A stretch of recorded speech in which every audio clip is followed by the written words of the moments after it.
Good morning, good afternoon.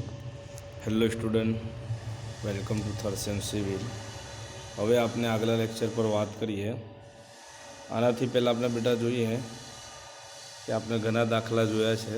હવે last 3 example છે, શીખી લો બેટા ધ્યાનથી, બરાબર છે. તમને બેટા એક 4 મીટર લાંબો સાદો ટેકવેલ બીમ આપેલો છે. આખી લંબાઈ પર સમવિતરિત ભાર એટલે કે યુડીએલ લાગે છે, બરાબર છે બેટા.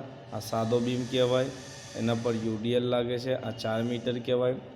નમન પ્રતિબળ એટલે કે તમને એફ આપેલું છે, એનો મતલબ એમ થયો, બરાબર છે. તેમજ લંબચોરસ આડછેદની ઊંડાઈ એટલે લંબચોરસ તમને આપેલું છે આ રીતે, એની ઊંડાઈ આ કહેવાશે, બરાબર છે બેટા.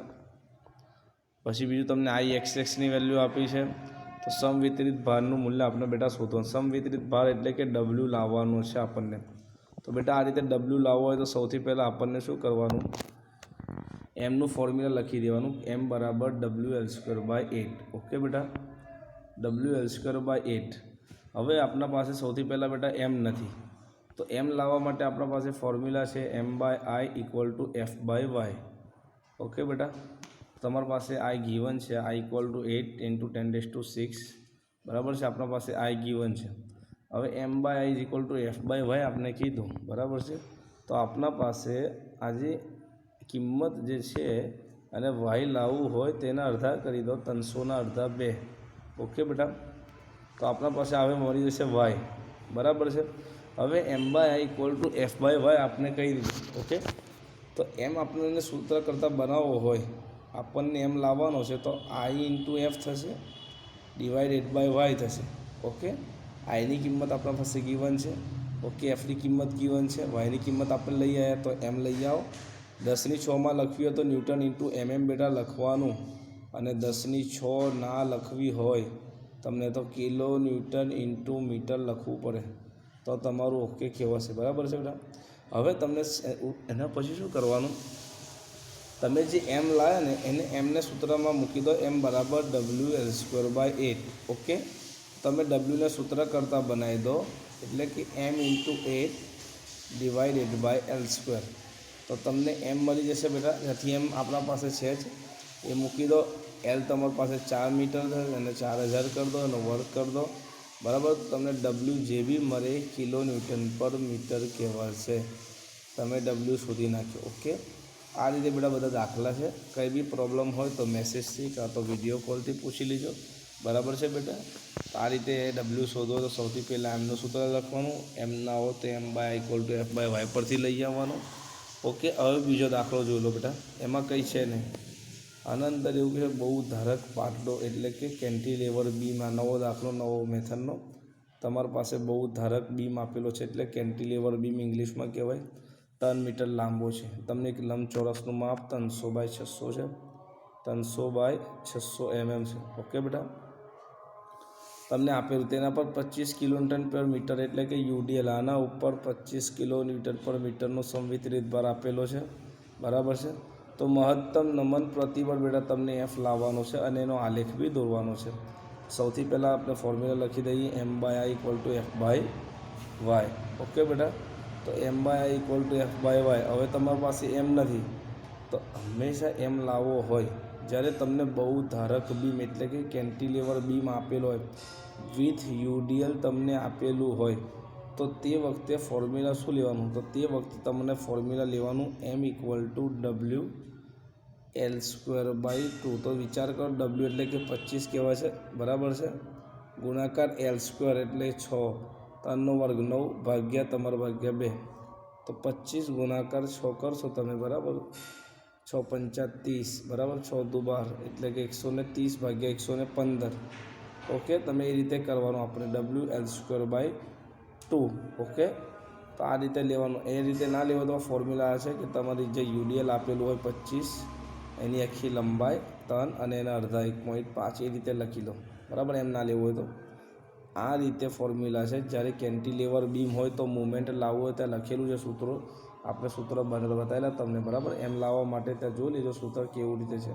બાકી આ રીતે લખવું હોય, તમને જે ઉપર યુડીએલ આપેલું હોય એ 25, એની લંબાઈ 3 અને અડધા. ઓકે, હવે આઈ લાવવાનું. M/I = F/y. આઈ લાવવા માટે તમારી પાસે આ લંબચોરસ છે, તો આઈ લાવવા માટે BD³/12. ઓકે બેટા, આ રીતે આઈ મળી જશે.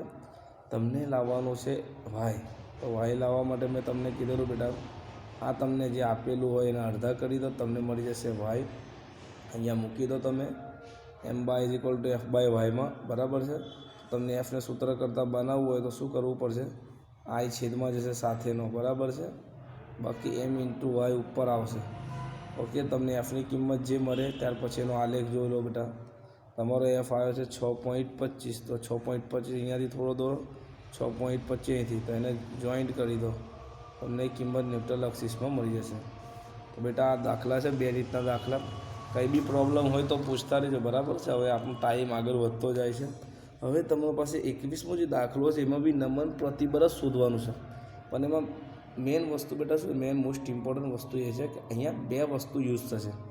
એક તો તમને સાદો બીમ બી આપેલો છે, બરાબર, વિથ યુડીએલ, અને વચ્ચે પોઈન્ટ લોડ બી લાગે છે, જો મધ્ય બિંદુમાં, એટલે બે સૂત્રો યુઝ થશે.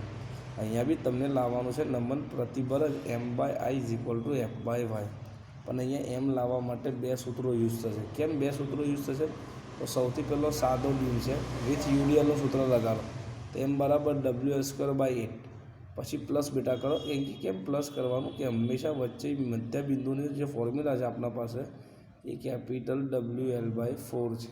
ઓકે બેટા, તો તમે જે આ રીતે એમ લઈ આવો, બરાબર છે. આઈ લાવવા માટે તમને ખબર છે કે BD³/12 છે. વાય લાવવા માટે જે આપણું ડિસ્ટન્સ જે છે, બરાબર, એના અડધા કરી દો. ઓકે, બરાબર છે. તો m/i = f/y, તો એફ તો પછી તમને મળી જશે, બરાબર. આપનું અહીંયા ચેપ્ટર પૂરું થાય છે, બરાબર બેટા. તો આ રીતે બેટા દાખલા ગણતા રહીજો. કંઈ બી પ્રોબ્લેમ હોય તો પૂછતા રહીજો. આપણે એક ટેસ્ટ લીધો છે, હવે નેક્સ્ટ વીકમાં આપણે જોઈ લઈશું, બરાબર, કે ઓનલાઈન કોઈ લેક્ચર લેવો હશે તો લઈ લઈશું, બરાબર છે. બાકી આપણા પાસે દિવસો ઓછા છે, 10મો મહિનો હવે પૂરો થવા આવ્યો, બરાબર. એક્ઝામ કયા વખતે લઈ લે, બરાબર છે. બાકી તમને કોઈને પર્સનલમાં મેસેજ કરીને કોઈ પૂછવું હોય તો પૂછી લીજો, બરાબર. આ લાસ્ટ છે એક્ઝામ્પલ. હા બેટા, તો આપના 3 દાખલા જે જોયા છે બેટા, એમાં કંઈ બી પ્રોબ્લેમ જો આમાં ડાયાગ્રામ બી તમને લાવવો હોય, 11.67 આવે, બરાબર છે. તો 11.67 આમ જાઓ, એક 11.67 આમ જાઓ, બરાબર છે. એ રીતે એને જોઈન્ટ કરી દો, તમારો ઇઝીલી ડાયાગ્રામ થઈ જશે, બરાબર છે. આ દાખલામાં કંઈ છે નહીં, બરાબર. આપણો કોલમ અને સ્ટર જે ચેપ્ટર છે એ બહુ ઇઝી ચેપ્ટર છે, બરાબર. તો ધીરે ધીરે દાખલા ગણતા જજો. બે દાખલામાં કંઈ પ્રોબ્લેમ હોય કંઈ આ ફોર્મ્યુલામાં, આ ફોર્મ્યુલા તમે જોઈ લેજો બેટા, કે કેન્ટિલેવર બીમ હોય તેનું મુવમેન્ટનું સૂત્ર મેં તમને શરૂઆતમાં સૂત્રો બતાવેલા કે કયા સૂત્રો કઈ વપરાય, બરાબર છે. સાદો બીમ છે, વચ્ચે લોડ છે તો કયું આવશે, સાદો બીમ છે વિથ યુડીએલ છે તો શું આવશે, કેન્ટિલેવર બીમ છે વચ્ચે ફ્રી એન્ડ પર લોડ છે તો શું આવશે, કેન્ટિલેવર બીમ છે વિથ યુડીએલ છે તો કયું ફોર્મ્યુલા આવશે. આ બધું જ તમને મેં શરૂઆતના લેક્ચરમાં બતાવેલું, અને ચોપડીની અંદર બી છે. સૂત્રો જોઈ લેજો એકવાર. અને એમ બી ના કરવું હોય, તમને સૂત્ર યાદ રાખવું હોય તો હંમેશા જ્યારે કેન્ટિલેવર વિથ યુડીએલ હોય તો સૂત્ર લેવાનું જે આપણે લોડ આપેલો છે, કેન્ટિલેવર આપેલો હોય 25, એની લેન્થ લેવાની અને એક અડધી લેન્થ લેવાની. ઓકે, 0.5. ઓકે બેટા, તો આ રીતે ગણતા રહેજો. કોઈને કંઈ પ્રોબ્લેમ હોય તો પૂછતા રહેજો, બરાબર છે. બાકી એસાઇનમેન્ટ જે બે આપને આપે લખી નાખજો. હજી કોઈના એસાઇનમેન્ટ આવ્યા નથી, PDF મોકલી દેજો, બરાબર છે. બહુ લેટ ના કરતા, પછી આગળ તમને પ્રોબ્લેમ થશે, બરાબર છે. જે વસ્તુ તમને જે દિવસમાં આપવામાં આવે એ દિવસે તમે એને પૂરું કરી નાખજો. ઓકે, બાકી તમારી હમણાં જે વસ્તુ છે, જે વ્યૂ તમે જોતા નથી, બરાબર છે, પછી આગળ તમને તકલીફ ના પડી રીતે કામ કરજો.